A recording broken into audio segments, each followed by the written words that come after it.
तमाम अंबिया किराम पर ईमान लाना हर मुसलमान के लिए फ़र्ज़ है।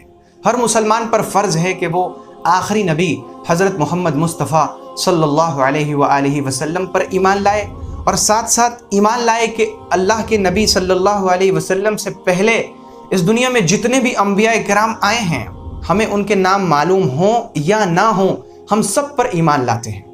लोग कहते हैं कि इस दुनिया में 1,24,000 अंबिया किराम तशरीफ़ लाए। ये जो तादाद बताई जाती है ये कोई यकीनी तादाद नहीं है। बाज़ रवायात में है कि 8,500 अंबिया किराम तशरीफ़ लाए हैं। 8,500 हों या 1.25 लाख हों या 2 लाख हों, जितने भी हों, हमें तादाद से कोई मतलब नहीं, क्योंकि तादाद ना कुरान में मज़कूर है ना हदीस में इसका ज़िक्र है। ये अंदाज़े से एक तादाद बताई गई है, और ये जो अंदाज़े से तादाद बताई गई है, इस तादाद को हतमी और यकीनी हम नहीं समझ सकते। जितने भी अंबिया किराम तशरीफ़ लाए, हम सब पर ईमान लाते हैं कि वो सब के सब अल्लाह के सच्चे नबी, पैगंबर और रसूल थे। सब के सब नबी थे, अल्लाह ताला की तालीमात को पहुँचाने वाले थे, और हम सब पर ईमान लाते हैं, हम सब की इज़्ज़त करते हैं। और नबियों का मामला ये है कि अल्लाह ताला ने बाज़ रसूल को दूसरे बाज़ रसूलों पर फजीलत दी। ख़ुद अल्लाह ने फरमाया, तिलकर रसूलु फज़्ज़लना बअदहुम अला बअद, कि ये रसूल हैं, इनमें से बाज़ को यानी कुछ को कुछ दूसरे पर हमने फजीलत दी, मर्तबा दिया, यानी किसी का दर्जा बहुत बढ़ा हुआ है। हज़रत इब्राहीम का, मूसा का, ईसा का, नूह का, हमारे नबी सल्लल्लाहु अलैहि वसल्लम का, इनका दर्जा बहुत बुलंद है, ऊंचा है।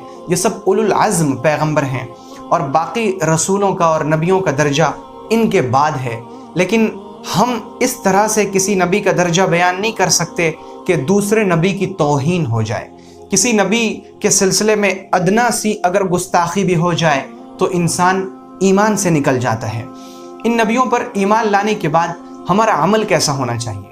हमारा अमल ये हो कि चूँकि हमारे नबी सल्लल्लाहु अलैहि वसल्लम की जो तालीमात हैं वो आपसे पहले तमाम अंबिया किराम की तालीमात को जामे हैं, यानी आपसे पहले जितने भी अंबिया किराम तशरीफ़ लाए हैं, सबसे आखिर में हमारे नबी आए हैं।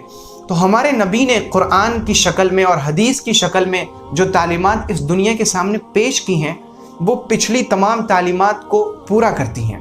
ऐसा नहीं कि पहले की तालीमात कुछ और हैं, कुरान की तालीमात कुछ और हैं। अल्लाह का कलाम यानी कुरान मजीद हमें जो कुछ कहता है, तौरात में, ज़बूर में और इंजील में बुनियादी तौर पर यही सब बातें लिखी हैं।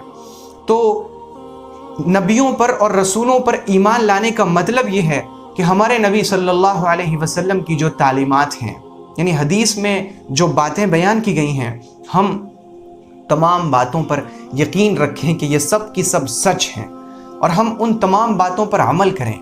जो अहकाम हैं, करने के काम हैं, हम उन्हें करने वाले हों। जिनसे हमें रोका गया है, हम उनसे रुकने वाले हों। ये रसूलों पर ईमान लाने के बाद रसूलों पर ईमान लाने का तकाज़ा होगा। ये तकाज़ा है कि हम रसूलों की तालीमात पर अमल करें, और तमाम के तमाम रसूलों की तालीमात का जो जामे और ख़ुलासा है वो हदीस की शक्ल में हमारे सामने मौजूद है। तो जब हम हदीस रसूल पर और अपने नबी सल्लल्लाहु अलैहि वसल्लम की सुन्नतों पर अमल करेंगे तो गोया कि हम तमाम अंबिया किराम पर ईमान लाने का जो तकाज़ा है उसके ऊपर अमल करने वाले होंगे इंशाअल्लाह। अगर आपको ये वीडियो पसंद आई तो वीडियो को लाइक करें और इसे अपने दोस्तों अहबाब में शेयर करें, और ताज़ा फिक्र से जुड़े रहने के लिए चैनल को ज़रूर सब्सक्राइब करें, और नई वीडियो सबसे पहले पाने के लिए घंटी का बटन दबाएं।